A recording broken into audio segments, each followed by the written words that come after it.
जनआक्रोश मोर्चाला काही वेळापासूनच सुरुवात झालेली आहे। अपोलो टॉकीज पर्यंत हा मोर्चा जो आहे तो पोहोचलेला आहे। काही मोर्चाला मोठी मागणी आहे, मात्र सरकारला अजूनही जाग येत नाही का? नाही, सरकारवर विश्वास आहे आमच्या। लवकरात लवकर आरोपी पकडतील, आम्हाला न्याय मिळेल। पूर्ण राज्यात हा मोर्चा निघतोय। सरकारला, मुख्यमंत्र्यांना तुमची काय मागणी आहे? मुख्यमंत्री लाडक्या भावाला, लाडक्या बहिणीची कळकळीची विनंती, लवकरात लवकर आरोपी पकडा आणि त्यांना फाशीची शिक्षा लवकरात लवकर द्या। माझा मुख्यमंत्री भावावर विश्वास आहे। शिक्षेचं स्वरूप काय असेल? फाशीची शिक्षा। भावना आमच्या पहिल्यापासून एकच आहेत की आरोपींना शिक्षा झाली पाहिजे आणि आम्ही न्याय मागतोय, आम्हाला न्याय हा मिळाला पाहिजे। आज महिना होत आला, जर आरोपीच लवकर पकडत नसतील तर आम्ही न्यायाची प्रतीक्षा किती दिवस करायची? आम्ही तर न्याय लवकरात लवकर मागतोय।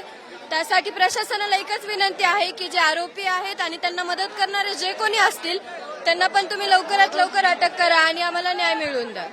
कॅमेरामन किरण काजेसह अक्षय बडवे, साम टीव्ही न्यूज, पुणे।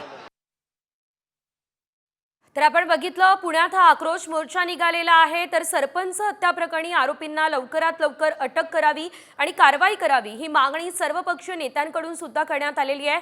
सध्या नेत्यांचं या संदर्भात काय म्हणणं आहे, कुणाची काय प्रतिक्रिया समोर आली आहे तेही आपण बघूया।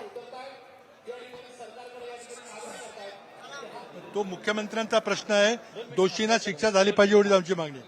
आज महाराष्ट्राच्या जनतेला या बीडच्या, परभणीच्या प्रकरणामध्ये न्याय झाला, आरोपींना शिक्षा झाली हे दिसलं पाहिजे, पटलं पाहिजे।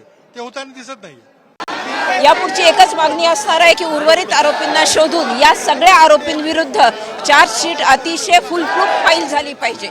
नाही, चार्जशीट दाखल झाली पाहिजे। याच करता आम्ही म्हणतो की चार्जशीट दाखल झाल्यानंतर त्यातील सेक्शन्स प्रमाणे ती कारवाई झाली पाहिजे। कठोरात कठोर कायदेशीर कारवाई नक्कीच झाली पाहिजे। जे सरकार खूप मोठ्या संख्येने आल्याचा दावा करते, त्या सरकारमधला एक मंत्री, ज्या मंत्र्याचा संतोष देशमुखांच्या हत्येमध्ये थेट या ठिकाणी सहभाग आहे, अशा प्रकारची भावना महाराष्ट्रातल्या काही लोकांची आहे। देवेंद्रजी फडणवीस हे त्यांची 30 वर्षाची मैत्री निभावतात अशा प्रकारचं चित्र हे या ठिकाणी महाराष्ट्रामध्ये जात आहे। कारण की होय, युवा मोर्चामध्ये ज्या धनंजय मुंडेंनी आणि देवेंद्र फडणवीसांनी एकत्रित काम केले, ती दोस्ती या ठिकाणी कामाला येते अशा प्रकारचं चित्र या ठिकाणी धनंजय मुंडेंचे समर्थक या ठिकाणी लोकांमध्ये सांगतात। वाल्मिक कराडच्या मागे धनंजय मुंडेंच्या मागे देवेंद्र फडणवीस हे आता महाराष्ट्रापासून लपून राहिलेलं नाही, एवढं निश्चित आहे। तर आपण बघितलं, एकंदरीत या ठिकाणी पुण्यात हा आक्रोश मोर्चा निघालेला। तर सरपंच हत्या प्रकरणात निर्धारानं कारवाई सुरू असल्याचं मुख्यमंत्री देवेंद्र फडणवीस यांनीही म्हटलेलं आहे। या प्रकरणातील दोषींना कठोरात कठोर शिक्षा करणार असं सुद्धा यावेळेस देवेंद्र फडणवीस यांनी म्हटलेलं आहे। एकंदरीत जर आपण बघितलं तर संपूर्ण राजकीय वर्तुळातून येत असलेल्या प्रतिक्रिया महत्त्वाच्या आहे। सरकारवर ताशेरे ओढले जात आहे आणि असं असतानाच आता मुख्यमंत्र्यांची ही प्रतिक्रिया समोर आलेली।